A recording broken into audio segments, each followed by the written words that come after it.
The suspect in this case was at another apartment, possibly holding another female hostage. We responded to that location. He exited the apartment complex, which was the Point apartment complex behind Florida Hospital. One of our deputies, Grinaldi, picked the vehicle up at around Gillette and Fowler Avenue. He stayed behind the vehicle. At some point in time, the vehicle realized that law enforcement was behind him. By that time, Sheriff's Office, Tampa police cars were in behind him. They made an attempt to stop him about a mile north of here around Harney Road as he had came down Temple Terrace Highway and Harney Road towards 301. He started firing shots back about a mile north of here. He was firing through his rear windshield and some out the driver's door.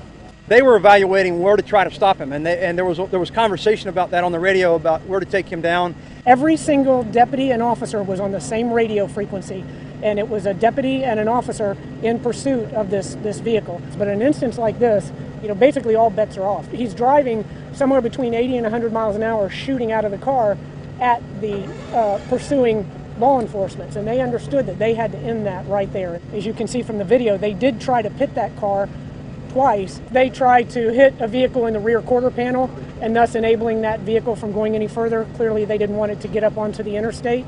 He lost control and he spun across the road and continued to fire on the officers. At that time there was Tampa police officers and sheriff's deputies, also two officers from that are police officers but on the U.S. Marshals Task Force that were there, and there was a large amount of gunfire that was exchanged between the suspect and the law enforcement officers that were on the scene.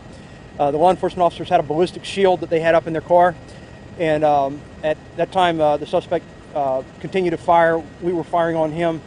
He started firing through the windshield of the law enforcement vehicle. They had very smartly put up a ballistic shield in the windshield, which was deflecting some of the rounds that were going into the car.